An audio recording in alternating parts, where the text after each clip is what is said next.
The Douglas DC-3 was a masterpiece of Art Deco engineering, a gleaming silver bird that had single-handedly made commercial aviation profitable in the 1930s. It was designed for comfort, carrying passengers in soundproofed luxury from New York to Los Angeles, served by stewardesses pouring coffee in real china cups. It was the symbol of a world becoming smaller, safer, and more elegant. But on the morning of December 7, 1941, the era of champagne and silverware ended abruptly. The United States Army Air Forces did not need luxury. They needed a mule. They needed a machine that could haul a jeep, a howitzer, or 28 combat-loaded paratroopers into the teeth of enemy fire. The sleek airliner had to be drafted, stripped of its civility, and forged into the backbone of the Allied war machine. In this war, battles were won not just by bullets, but by logistics, and the difference between victory and defeat often hung on the wings of an unarmed transport plane. Now let us return to the hangars of Santa Monica in early 1942. The transformation of the DC-3 into the C-47 Skytrain was an act of industrial brutality. The engineers at Douglas Aircraft Company, working under the frantic directives of the War Department, began by gutting the interior. Out went the plush seats, the sound-deadening insulation, and the galley. The carpet, designed to muffle the sound of the engines, was ripped up and replaced by a heavy-duty plywood floor. This new deck was reinforced with grid-patterned stringers, designed to bear the crushing weight of ammunition crates and artillery pieces. The delicate passenger door, meant for businessmen in suits, was cut away. In its place, the engineers installed a massive double-cargo door, wide enough to swallow a Willys Jeep or a 75mm pack howitzer whole. The result was a cavernous, echoing aluminum tube. It smelled of hydraulic fluid, unburned fuel, and sweat. When the engine started, two massive Pratt & Whitney R-1830 twin Wasps, the noise inside the cabin was deafening. There was no insulation to stop the roar. The vibration rattled the teeth of anyone sitting on the canvas bucket seats that lined the walls. These seats, known as trough seats, were essentially metal pans facing inward, forcing the paratroopers to stare at each other's fear-stricken faces across the aisle. Externally, the aircraft underwent a similar militarization. The gleaming, polished aluminum, the pride of the airlines, was painted over in drab, olive green, and neutral gray to hide it from the Luftwaffe. The windows, once offering panoramic views of the clouds, were fitted with rubber plugs that allowed troops to fire their rifles from inside the cabin if necessary. A feature rarely used, but indicative of the plane's new reality. On the roof, behind the cockpit, a small navigational astrodome was installed, a blister of plexiglass that allowed the navigator to shoot the stars with a sextant during long ocean crossings. The most critical addition, however, was invisible to the casual observer. It was the shortening of the tail cone to accommodate a glider towing hook. This reinforced cleat allowed the C-47 to drag a wooden glider laden with troops or heavy equipment through the sky behind it. The plane was no longer just a vehicle. It was a locomotive, the prime mover of a sky train that would stretch across continents. The pilots who transitioned from fighters or bombers to the C-47 often did so with a sense of disappointment. There was no glory in flying the Goonie bird, as it came to be affectionately and sometimes derisively called. It had no machine guns. It had no armor plating. It was slow, cruising at a sedate 160 miles per hour. making it a sitting duck for any German fighter that spotted it. But they soon learned that the C-47 possessed a ruggedness that bordered on the indestructible. The wing design, a honeycomb cellular structure, was incredibly strong. The plane could absorb punishment that would disintegrate a faster aircraft. Tales began to circulate of C-47s returning to base with half a wing sheared off by a mid-air collision, or with hundreds of bullet holes in the fuselage, yet still flying. The landing gear, with its massive balloon tires, allowed the plane to operate from grass fields, dirt strips, and beaches. It was a bush plane built on the scale of an airliner. But the C-47's true genius lay in its stability. It was a forgiving aircraft. At low speeds, when a paratrooper was standing in the door preparing to jump, the plane remained steady. It didn't stall easily. This was a critical characteristic. A paratroop drop required the pilot to slow the aircraft to near stalling speed, about 110 miles per hour, to minimize the shock of the parachute opening. A twitchy, unstable plane would have been lethal in this flight regime.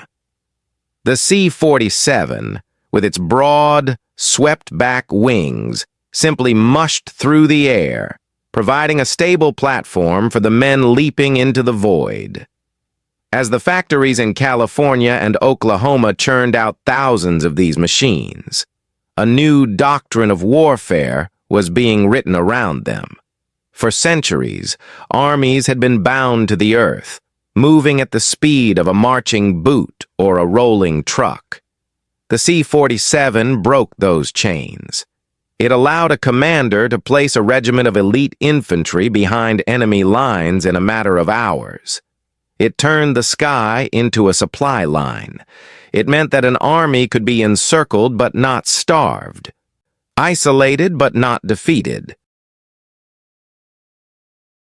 However, the machine was only half the equation. A transport plane is useless without the complex choreography of the men inside it. As the C-47s arrived at the training bases in Georgia and the Carolinas, a new breed of soldier, the paratrooper, began to interact with them. These men, volunteers with bloused boots and an aggressive swagger, looked at the aluminum birds with a mixture of suspicion and reliance. They knew that their lives depended not just on their parachutes, but on the pilots flying the Goonie birds. They had to learn to trust a pilot they couldn't see, to jump on the command of a green light, and to exit a moving aircraft into the prop blast of a 1,200 horsepower engine. The conversion was complete. The luxury liner was dead. The warhorse was born. But before the C-47 could lead the invasion of Europe, the pilots and the paratroopers had to learn how to work together. They had to master the deadly geometry of the drop, a precise dance of altitude, speed, and formation, flying where a single mistake could scatter a regiment across half of France or leave them smashed on the ground before the fight even began. The marriage between the C-47 pilots of the Troop Carrier Command and the paratroopers of the 82nd and 101st Airborne Divisions was not a union of love. It was a shotgun wedding forged in necessity. On the ground at the training bases in England, a palpable friction existed between the two groups. The paratroopers, with their bloused boots and aggressive esprit de corps, viewed themselves as the elite tip of the spear. They regarded the pilots as mere bus drivers, taxi service, whose only job was to get them to the fight and not get them killed on the way. The pilots, conversely, saw the paratroopers as insane cargo who willingly jumped out of perfectly good airplanes. But in the air, their fates were welded together by the unforgiving physics of the drop. The fundamental conflict lay in the flight parameters. To survive enemy anti-aircraft fire, a pilot wanted to fly high and fast, jinking to avoid the flak. To survive the landing, a paratrooper needed to be dropped low, ideally below 600 feet, and slow at barely 100 miles per hour. If the plane was too high, the paratrooper hung in the air for agonizing seconds, a helpless target for German machine gunners. If the plane was too fast, the opening shock of the T-5 parachute could snap a man's neck or rip the equipment off his body. To reconcile these opposing needs, the pilots had to master a formation known as the V of V's. This was not the loose, gaggle-like formation of a bomber stream. It was a tight, disciplined, geometric pattern. 3 C-47s formed a V, flying wingtip to wingtip. 3 of these V's formed a larger V, creating a 9-ship serial. When hundreds of aircraft were assembled, the formation stretched for miles, a massive arrow of aluminum pointed at the heart of Europe. Flying this formation in broad daylight was difficult. Flying it at night, in radio silence, was terrifying. The pilots had to rely on station-keeping lights, dim blue lights on the top of the fuselage, to maintain their position. They stared out into the darkness, keeping the blue light of the lead plane in a specific spot on their windshield. If they drifted too close, they risked a mid-air collision that would kill 2 plane loads of men instantly. If they drifted too far, the pattern disintegrated, and the paratroopers would be scattered over miles of countryside, unable to assemble. Inside the fuselage, the ritual of the drop was a mechanical ballet performed in a vibrating metal tube. A heavy steel cable, the anchor line, ran the length of the cabin roof. As the C-47 approached the drop zone, the jump master, the senior NCO in the stick, would bellow commands that cut through the roar of the engines. "Stand up! Hook up!" The paratroopers stood, burdened by nearly 100 pounds of gear. Main chute, reserve chute, rifle, ammunition, rations, and perhaps a landmine or mortar plate strapped to their legs. They snapped the hook of their static line onto the steel cable. This yellow nylon strap was the umbilical cord of the operation. It was the only guarantee that the parachute would open. Then came the command, "Check static lines." Each man checked the pack of the man in front of him, ensuring the line wasn't routed under an arm or tangled in a harness. A mistake here meant the jumper would be towed behind the aircraft, battering against the fuselage at 100 miles per hour, a grim fate known as being a towed jumper. When the red light by the door turned green, the shuffling walk turned into a frantic exit. The C-47 was not designed as a jump plane. The door was on the side of the fuselage. This meant that when a paratrooper leaped out, he didn't fall into clean air. He fell directly into the prop blast, the violent, turbulent hurricane of air generated by the left engine. The physics of this exit were brutal. The blast hit the jumper with the force of a sledgehammer, spinning him around and throwing him backward. At that precise moment, the static line reached its limit. It pulled the cover off the parachute pack on the jumper's back, dragging the canopy out into the slipstream. The brake cord snapped, separating the man from the plane. The canopy blossomed, catching the air with a violent crack that rattled the jumper's teeth. For the pilot, the sudden exit of several thousand pounds of cargo caused the plane's center of gravity to shift wildly. He had to fight the yoke to keep the nose level as the stick emptied in less than 10 seconds. The learning curve for this coordination was written in blood. The tragic invasion of Sicily in July 1943 served as the grim classroom. There, the pilots, inexperienced in night navigation and under heavy fire from nervous Allied ships that mistook them for German bombers, broke formation. They scattered. Paratroopers were dropped miles from their targets, some into the sea, others directly onto enemy pillboxes. The result was chaos. The airborne commanders, General Matthew Ridgway and General Maxwell Taylor, were furious. They demanded that the Troop Carrier Command improve its navigation, or the airborne concept would be scrapped entirely. In response, the Pathfinder concept was born. The planners realized that relying on hundreds of pilots to find a small field in France at night was statistically impossible. Instead, they would send in elite crews first. The Pathfinders. These C-47s were equipped with specialized navigation gear and carried teams of paratroopers armed with Eureka radar beacons and holophane lights. The plan for Normandy was built around this concept. The Pathfinders would jump 30 minutes ahead of the main force. They would set up the beacons on the ground.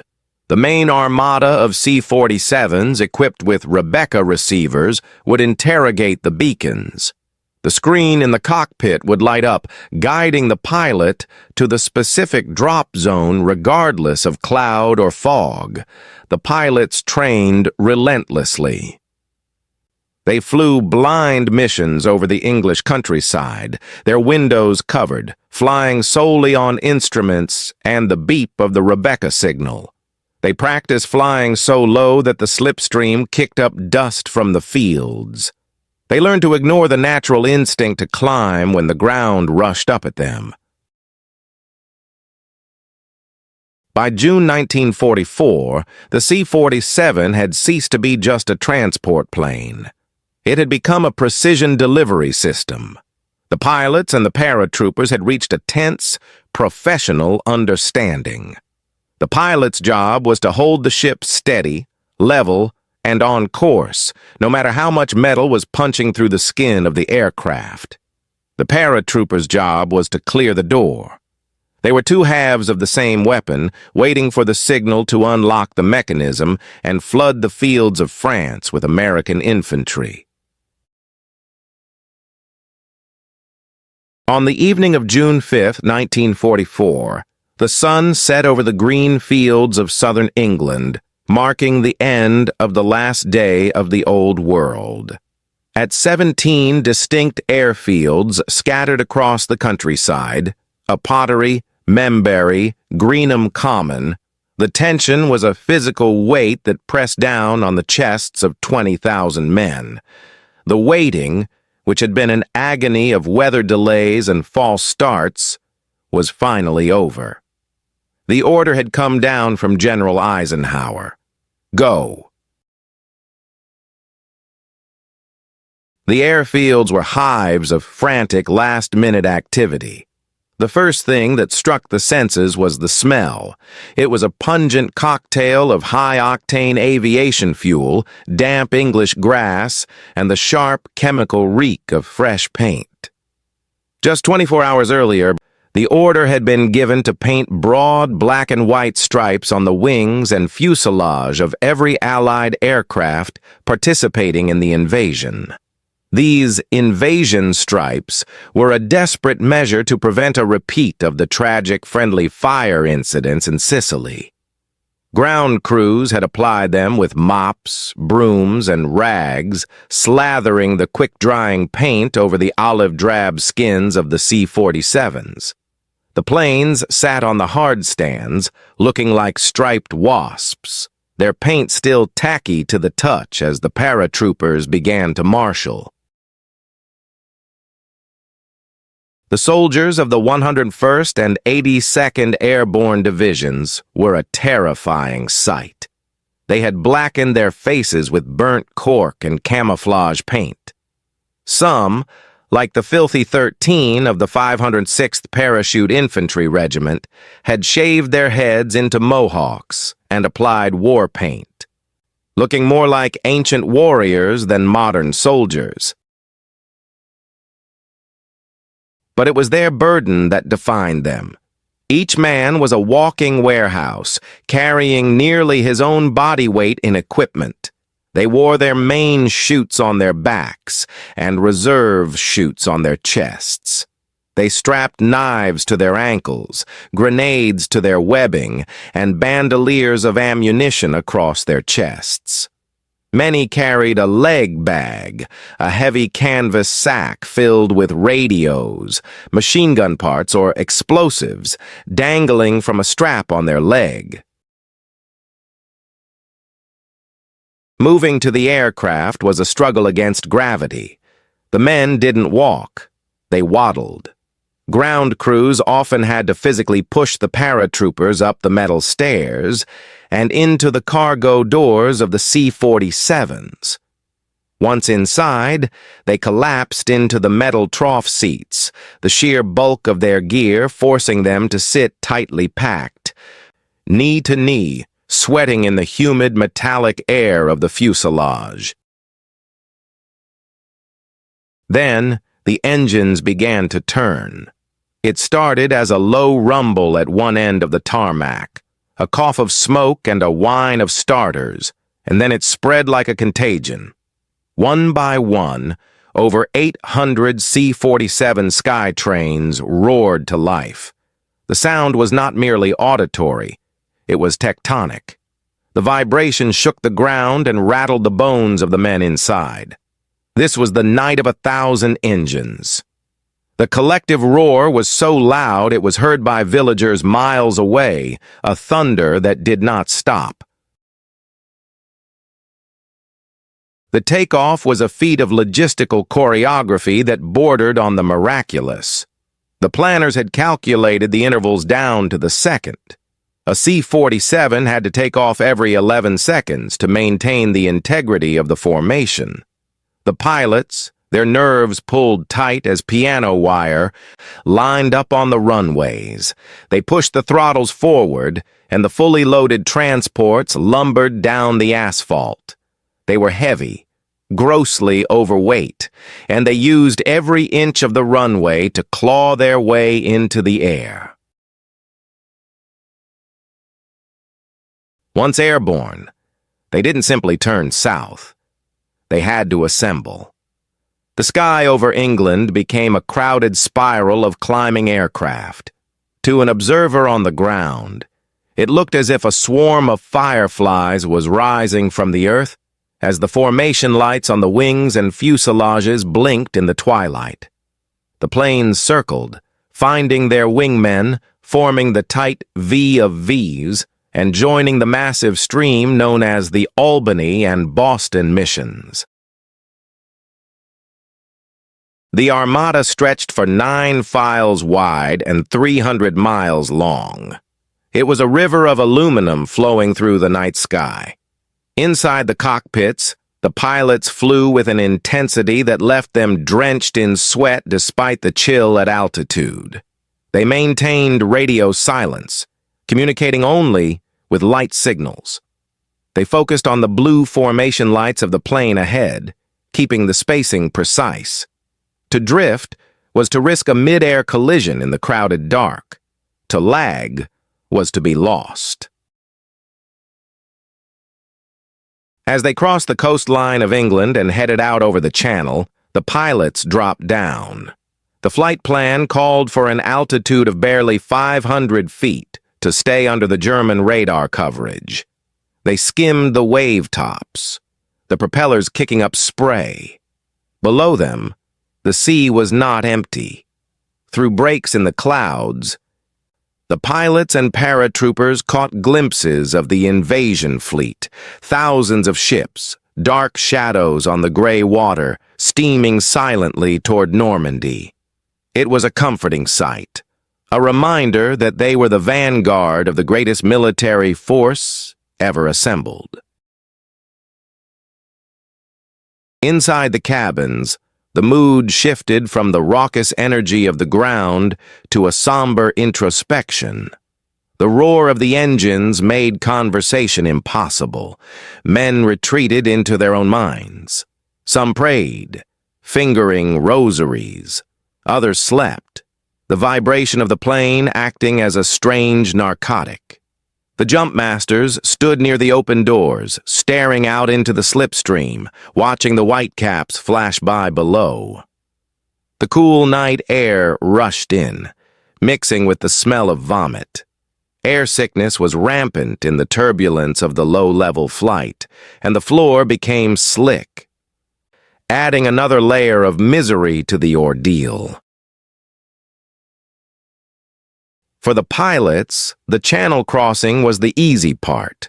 It was a straight line, flown in relatively clear air. But ahead of them, looming like a physical wall, was the coast of France.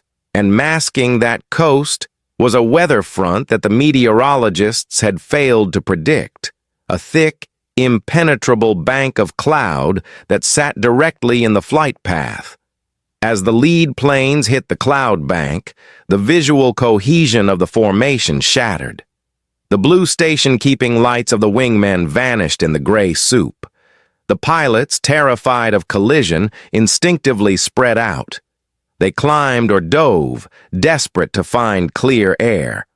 The tight, disciplined V of V's began to fray. And just as they emerged from the blinding fog, the German army woke up. The C-47s crossed the Cotentin Peninsula at 1 a.m. The silence of the night was ripped apart by the violent tracers of anti-aircraft fire. To the men in the back, it sounded like hail hitting a tin roof, clack, clack, clack, as shrapnel punched through the thin aluminum skin of the Skytrains. The floorboards splintered. Men screamed. The pilots, fighting to hold their lumbering beasts steady, looked out their windows and saw the sky filled with angry arcs of green, red, and yellow fire. The night of 1,000 engines had turned into a gauntlet of fire. The orderly supply line, the conveyor belt of infantry, was flying straight into a meat grinder. The carefully laid plans of the navigators were about to collide with the chaos of combat, and the drop that was supposed to be a surgical strike was about to become a scattered shotgun blast across the Norman countryside. The cloud bank that swallowed the lead elements of the invasion force was not merely a meteorological inconvenience. It was a catastrophic wall that blinded the armada at its most critical moment. The pilots of the Troop Carrier Command, trained to fly in tight visual formation by watching the blue station-keeping lights of their wingmen, suddenly found themselves staring into an opaque gray void.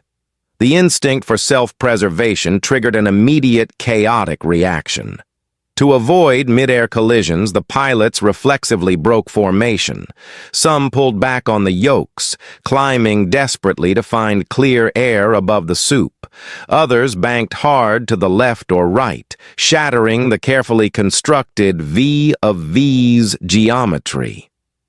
The disciplined stream of aircraft, which had flowed across the channel like a singular river, instantly fragmented into hundreds of isolated aluminum splinters. As the C-47s burst out of the clouds and over the French coast, they were no longer a cohesive force. They were scattered across miles of sky at varying altitudes and headings. And waiting for them was the fully alerted German 7th Army.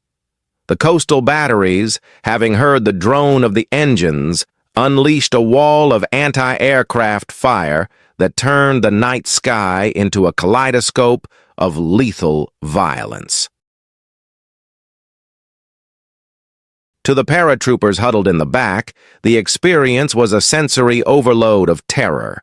The C-47 was unarmored. Its skin was thin aluminum that offered less protection than a car door.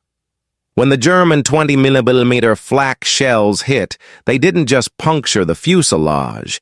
They ripped through it with a sound like gravel being thrown against a metal bucket. Shrapnel tore through the floorboards and the trough seats. The smell of cordite and ozone flooded the cabin, mixing with the existing stench of vomit and sweat. Tracers arced through the darkness, green, yellow, and red lines of light that seemed to move lazily at first, then zipped past the windows with terrifying speed.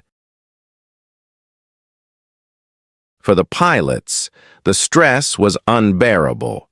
They were flying lumbering, slow-moving targets at barely 1,000 feet, straight into a meat grinder.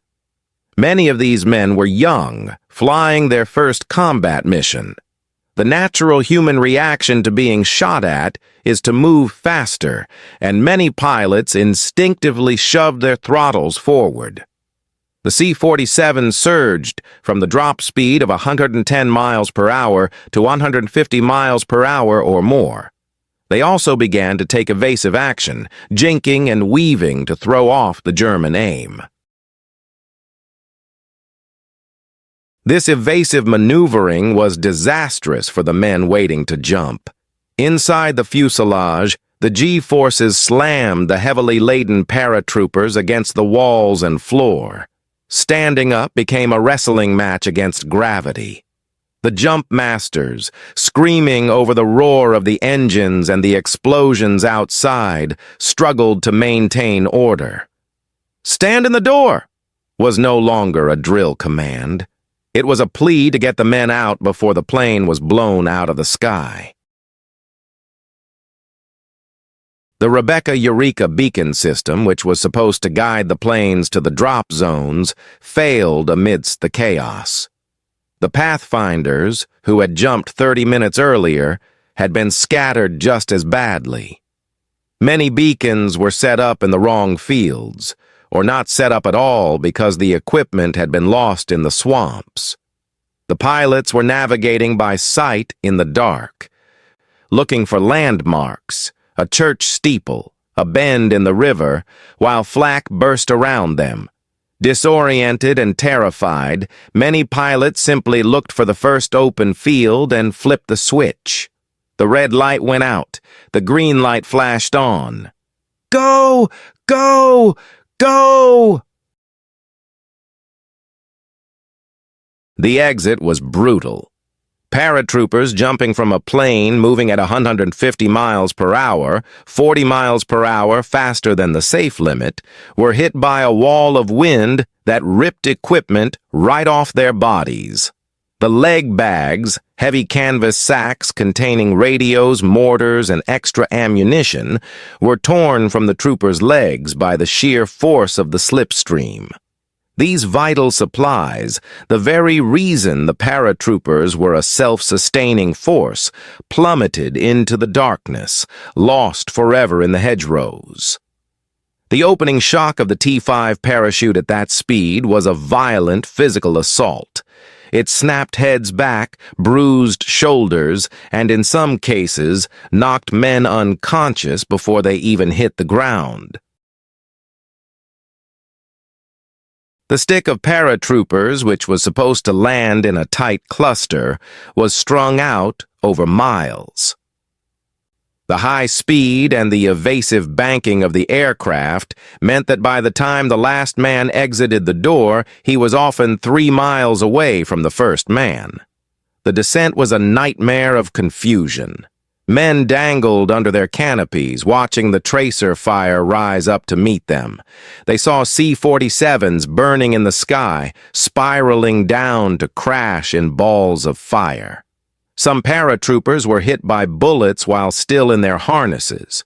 Others watched helplessly as they drifted not toward the solid ground of the drop zones, but toward the shimmer of water. Field Marshal Erwin Rommel, anticipating an airborne assault, had ordered the flooding of the low-lying fields behind Utah Beach and along the Murderette River. He had turned the countryside into a deadly trap. Weighed down by 100 pounds of gear, hundreds of paratroopers landed in these artificial swamps. The water was often only a few feet deep, but for a man tangled in a parachute harness and burdened with heavy equipment, it was deep enough to drown. Many men died without ever firing a shot, dragged under the black water by the weight of the ammunition meant to liberate Europe. Those who hit solid ground found themselves in a world of total isolation. They landed in trees, crashing through branches that tore at their uniforms. They landed in backyards, on the roofs of barns, and in the middle of town squares occupied by German garrisons. The carefully studied sand table maps and aerial photographs were useless. A trooper from the 101st Airborne expecting to land near Sainte-Mère-Église might find himself 10 miles away, near Carentan, surrounded by strangers from the 82nd Airborne. The flying supply line had ruptured. The cohesion of the divisions was shattered. Regiments were reduced to platoons. Platoons were reduced to lone individuals hiding in ditches, cutting their risers with switchblades and clicking their metal crickets into the darkness, hoping for a friendly response. The grand mechanized ballet of the airborne invasion had devolved into a chaotic, primitive struggle for survival. Yet amidst the disaster, a strange phenomenon began to emerge. The German commanders, sitting in their bunkers, were receiving reports from everywhere at once. Paratroopers were reported in the north, the south, the east, and the west. There was no focal point, no clear landing zone to counterattack. The scattering of the C-47s caused by the panic and the fog had inadvertently created a deception plan far more effective than anything the Allies could have designed. The sheer scale of the chaos paralyzed the German response. The Skytrains had failed to deliver the army as a fist. Instead, they had delivered it as a virus, infecting the entire Normandy peninsula with confusion. But for the men on the ground, shivering in the wet ditches, the strategic advantage was invisible. They only knew that the planes were gone, their supplies were lost, and they were alone in the dark. In the pre-dawn darkness of June 6th, the German command bunkers along the Normandy coast descended into a state of paralysis. For years, the Wehrmacht had trained to repel an invasion. Their doctrine was built on the principle of the Schwerpunkt, the decisive point. They believed that the Allies would drop their airborne forces in a tight, concentrated mass to seize a specific bridge or town. The German response relied on identifying this mass, isolating it, and crushing it with a swift, coordinated counterattack before the seaborne landings could establish a foothold. But as the phones began to ring in the headquarters of the German 84th Corps at Saint-Lô, the reports defied all military logic. The map tables, usually models of Prussian order, became cluttered with markers that made no sense. Field commanders reported American paratroopers everywhere. They were at Sainte-Mère-Église. They were at Carentan. They were 10 miles inland. They were on the beaches. They were in the swamps.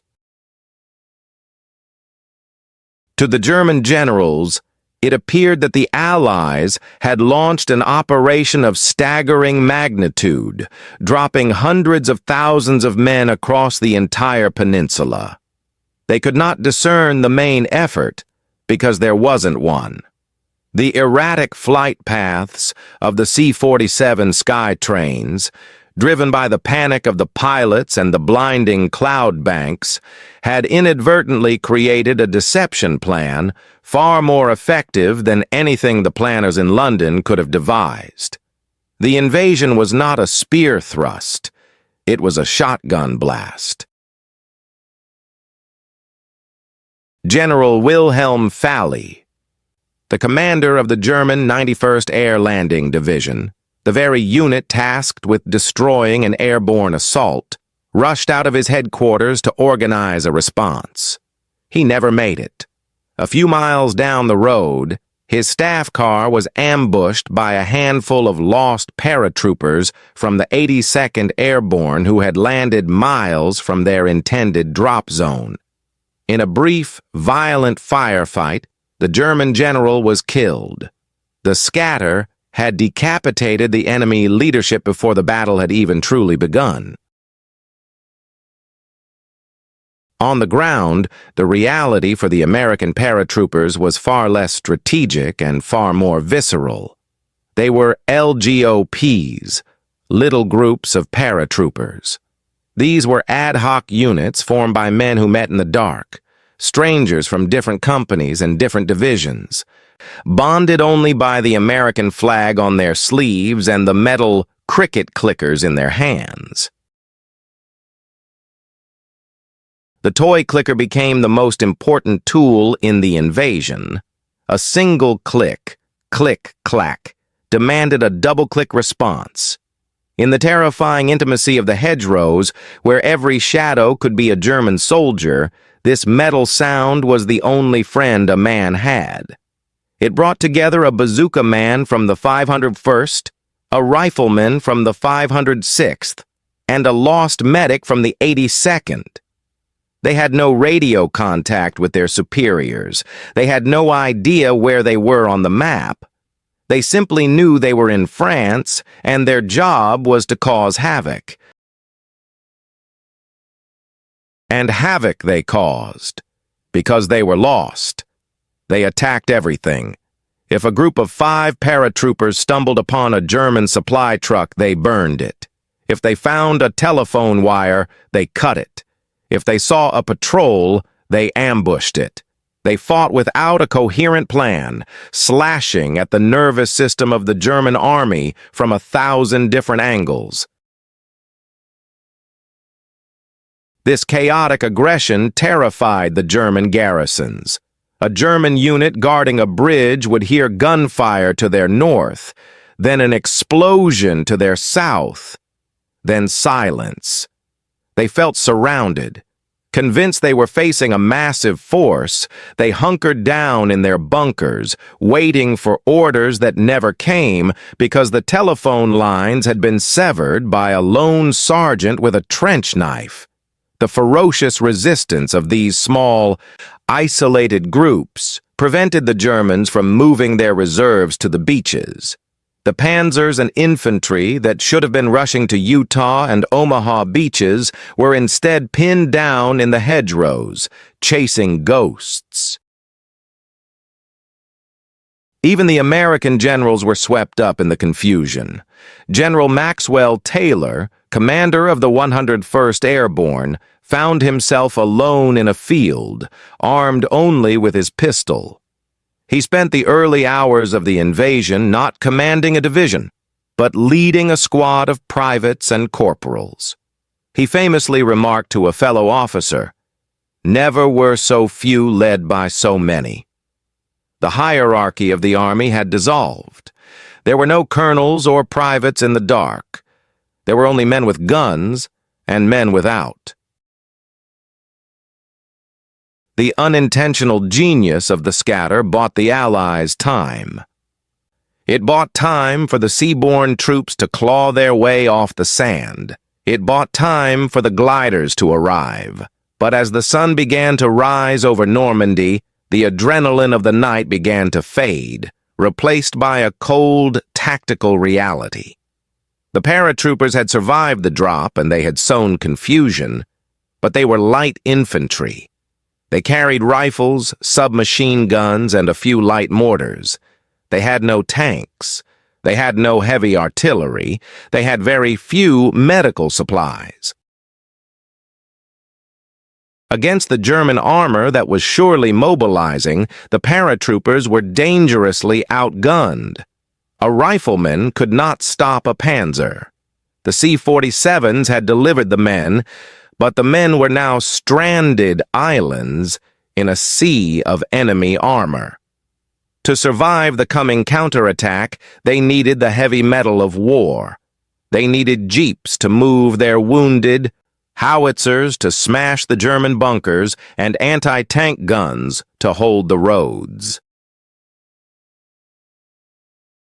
The C-47s had emptied their cabins of men, but the Skytrain had a second component, one that was even more vulnerable and terrifying than the parachute drop. Waiting back in England were hundreds of wooden gliders, canvas-covered crates with no engines, tethered to the backs of C-47s by a simple nylon rope. These silent coffins held the heavy equipment that would determine whether the airborne invasion became a permanent foothold or a heroic massacre. As the morning light burned off the fog, the roar of engines returned to the skies, this time dragging the weight of the war behind them. As the sun climbed higher over the hedgerows of Normandy, the isolated bands of paratroopers realized their precarious position. They had seized the crossroads and cut the telephone lines, but they were essentially light infantry armed with little more than rifles and grenades. They were holding ground against an enemy that was waking up and revving the engines of its panzer divisions. A paratrooper could fight a German infantryman man-to-man, but against a Mark IV tank or a limitless supply of mortar shells, bravery was mathematically insufficient. To hold the ground they had taken, the airborne divisions needed heavy weapons. They needed anti-tank guns, jeeps to move ammunition, and medical stations to treat the wounded.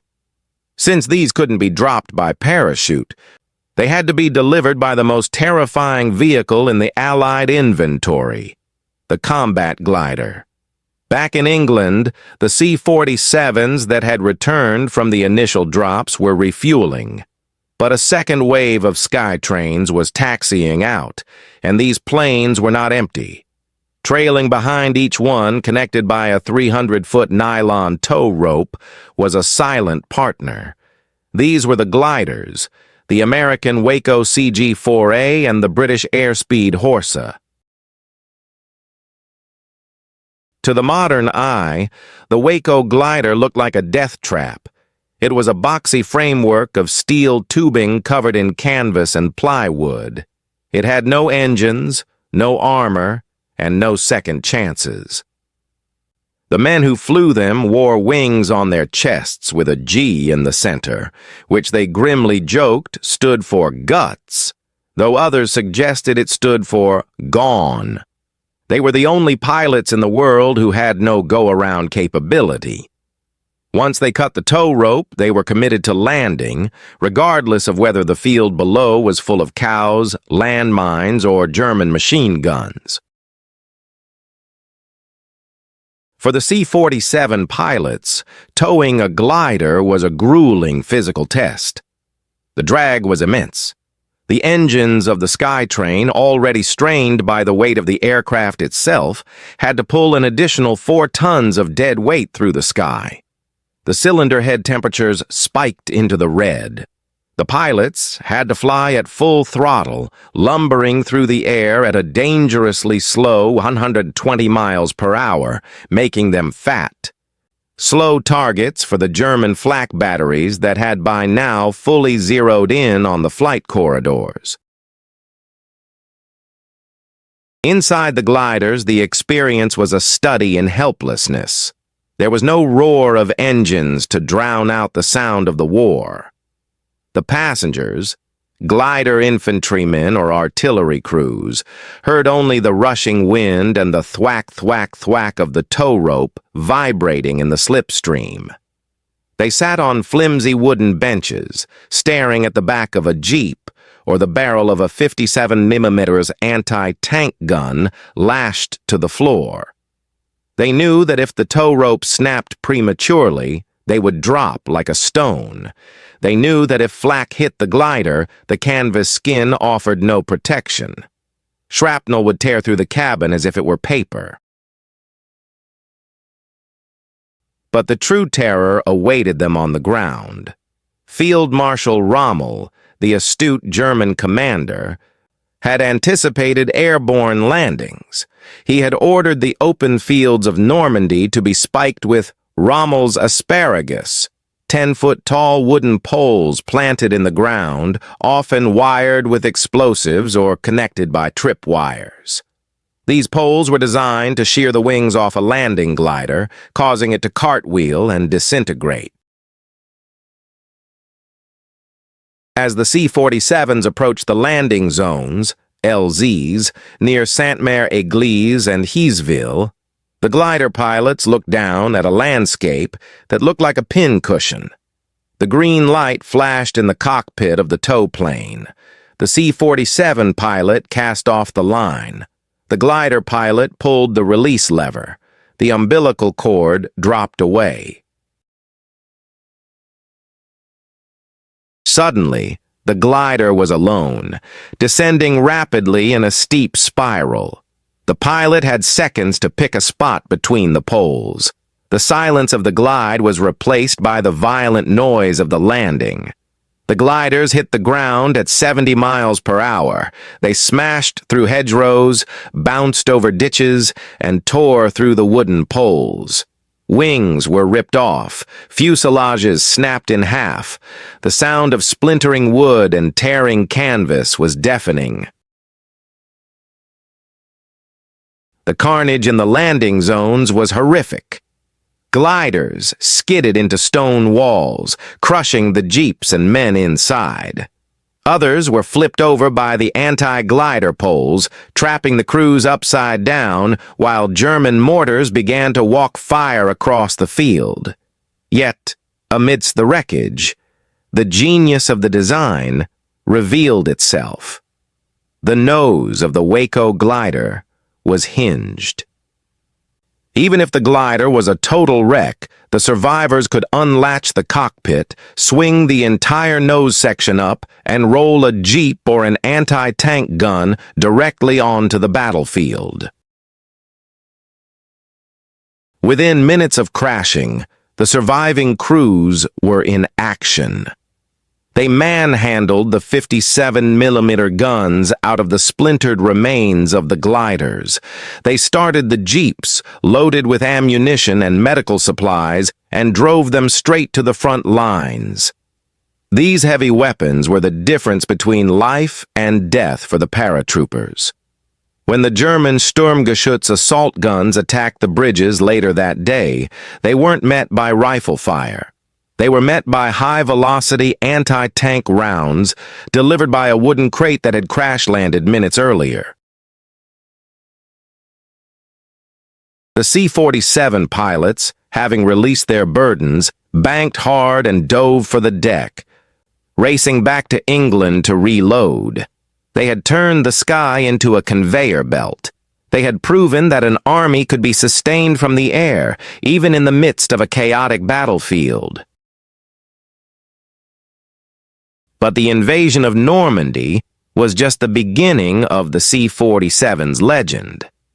As the Allied armies broke out of the beachheads and raced across France, the supply lines stretched to the breaking point. The Red Ball Express truck convoys couldn't keep up with General Patton's thirst for gasoline. The Skytrains were converted from troop carriers into flying gas stations, hauling jerry cans to the forward airfields. However, the ultimate test of the C-47 was yet to come. As the winter of 1944 descended on Europe, the German army launched a massive, desperate counter-offensive in the Ardennes forest, the Battle of the Bulge. The 101st Airborne Division, the same men who had jumped into Normandy, found themselves surrounded in the town of Bastogne.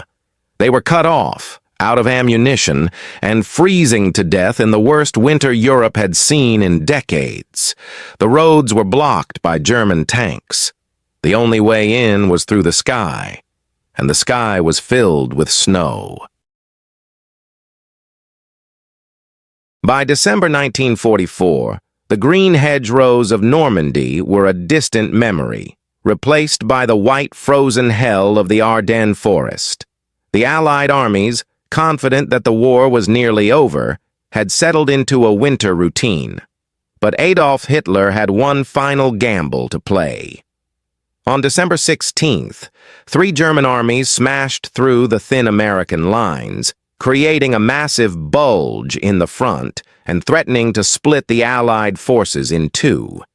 In the center of this maelstrom lay the Belgian town of Bastogne, a critical road junction that controlled the movement of armor throughout the sector.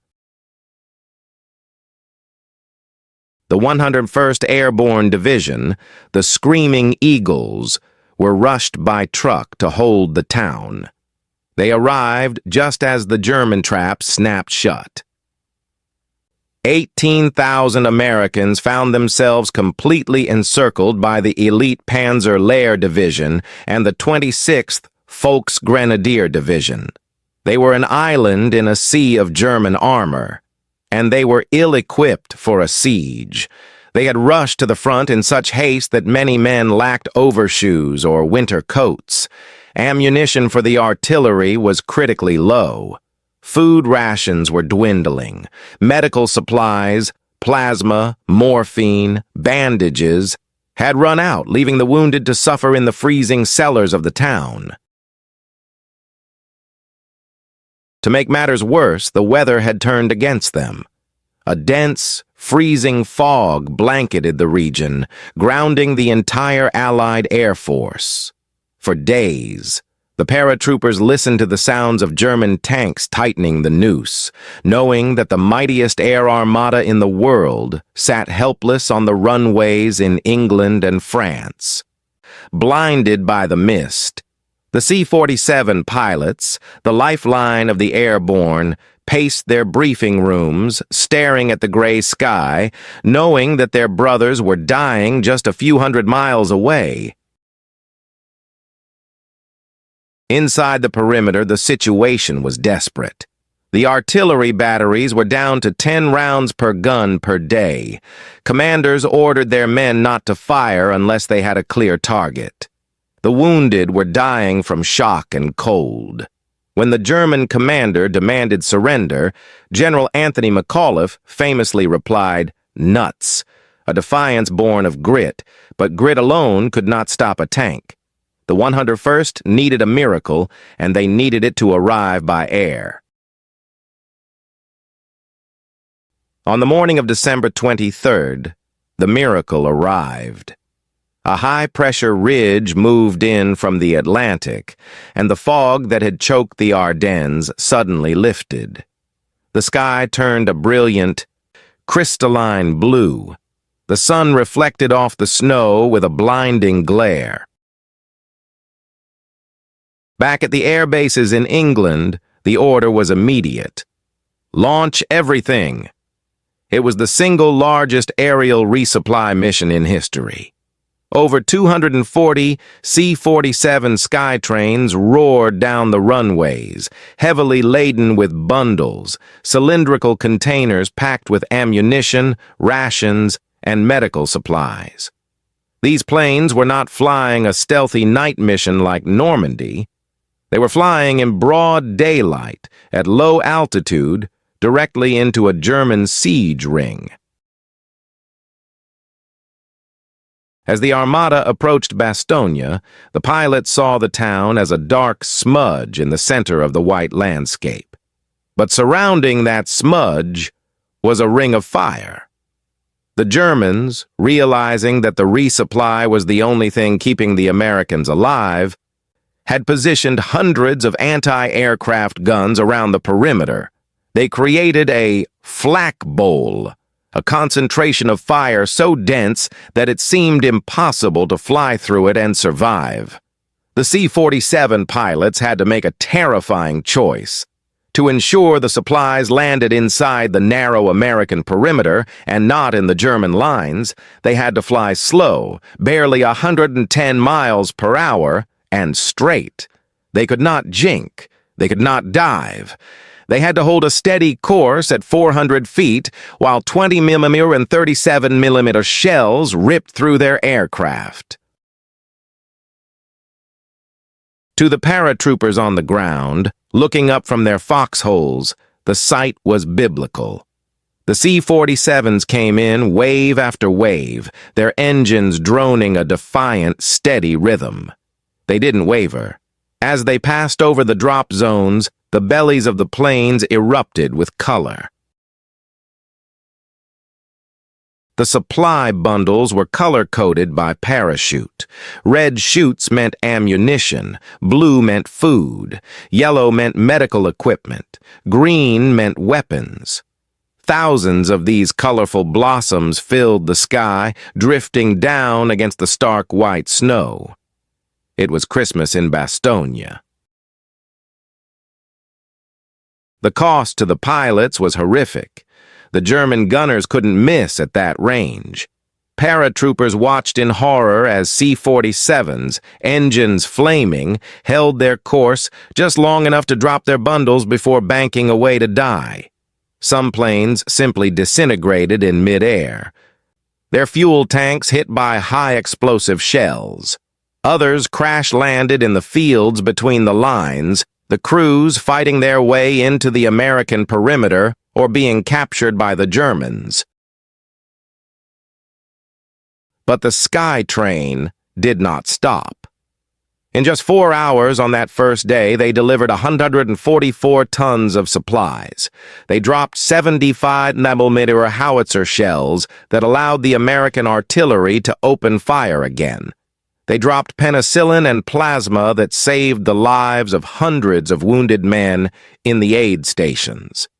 They dropped K rations to men who hadn't eaten a full meal in days. Most importantly, they dropped hope. The psychological impact of the airlift was decisive. The German troops, watching the endless stream of aircraft, realized that the siege had failed.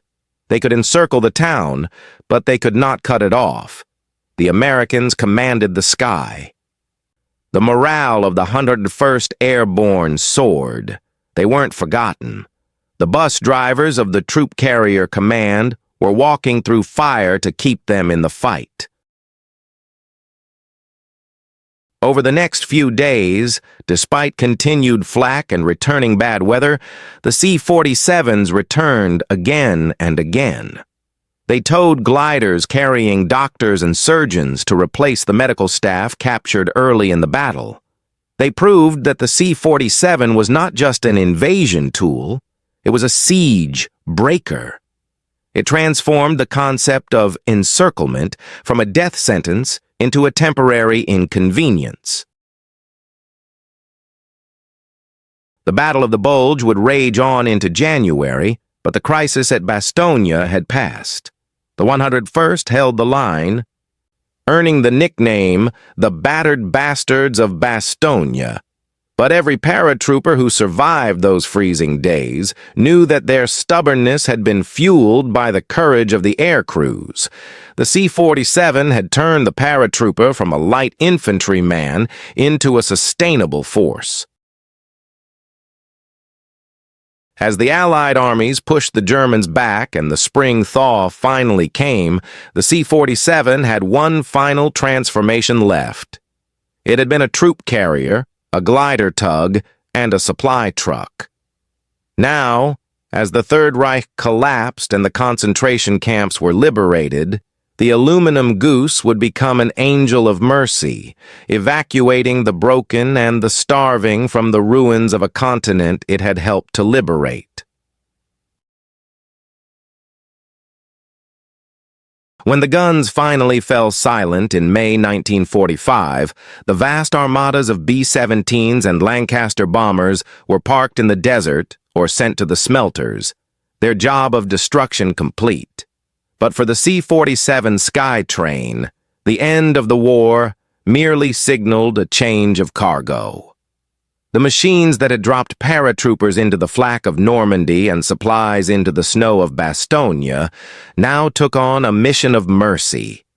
They became the airline of the ruins, the primary means of transport for a continent where the railways were bombed out and the bridges were broken. Their most poignant task was Operation Exodus, the repatriation of tens of thousands of prisoners of war. Men who had languished in stalags for years, surviving on potato peelings and hope, were marched to makeshift airfields. There, waiting on the grass, they saw the familiar, droop-winged silhouette of the Goonie bird. For these emaciated soldiers, the C-47 was not a machine. It was a chariot home. The pilots, accustomed to hauling crates of ammunition, now carried a fragile human cargo. They flew gently, banking slowly to give the men their first look at the white cliffs of Dover in years. The interior of the C-47, once the scene of pre-jump terror, became a space of tearful relief. The utility of the aircraft meant that while the fighters and bombers were rapidly scrapped, the C-47 remained indispensable. Just 3 years after the defeat of Germany, the C-47 was called upon to fight the first battle of the Cold War, not with guns, but with flour and coal. When the Soviet Union blockaded West Berlin in 1948, cutting off all road and rail access, the Western Allies launched the Berlin Airlift.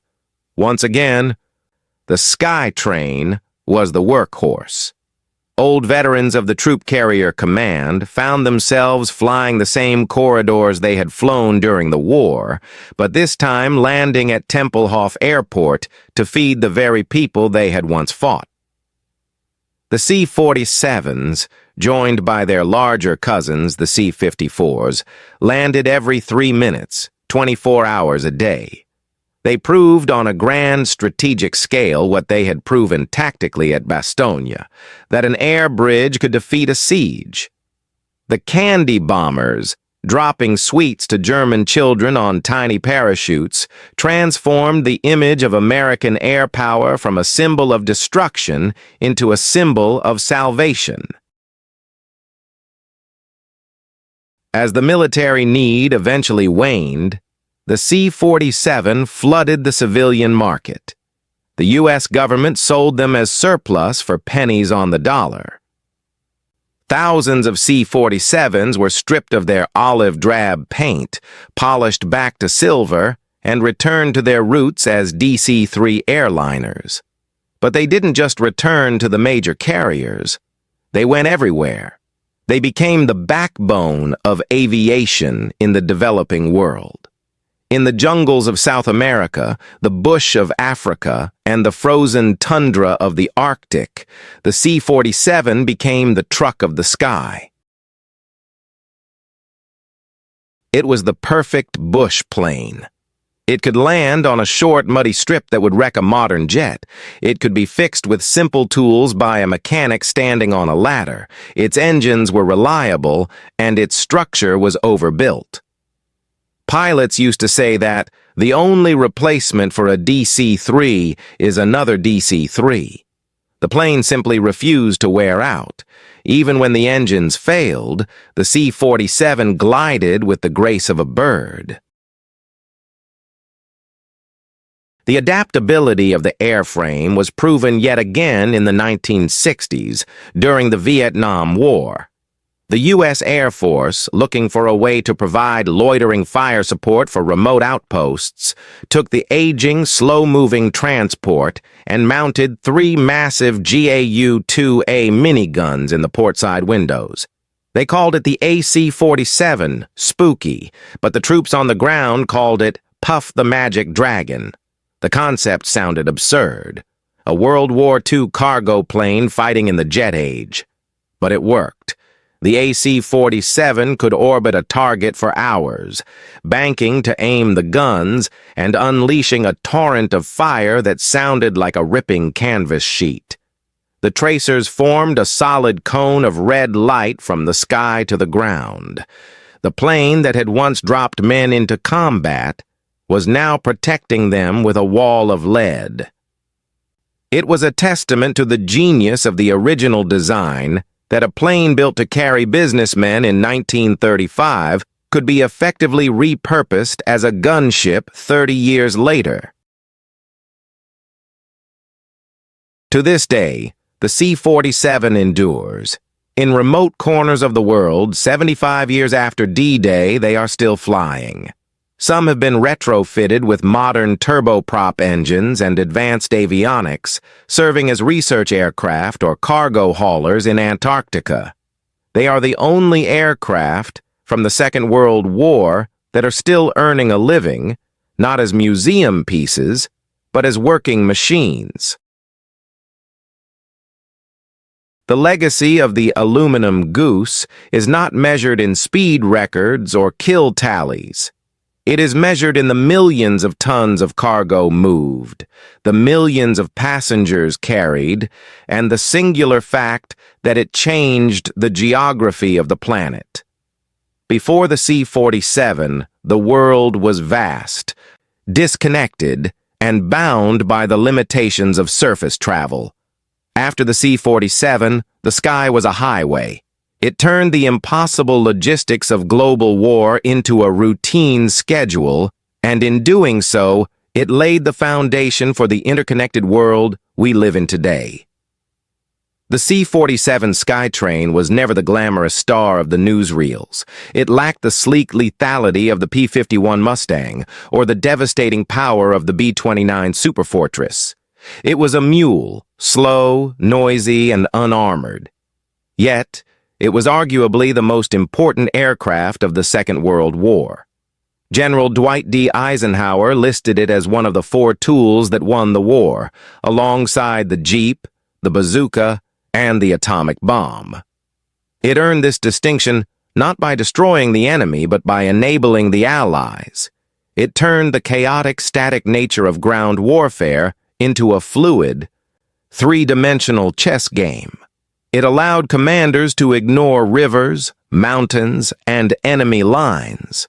It proved that while an army marches on its stomach, it flies on the wings of its transport fleet. The rusting hulks of C-47s that still sit on airfields from Normandy to Bastogne are monuments to a simple truth. Victory belongs to those who can move. And that is why these tales must be told.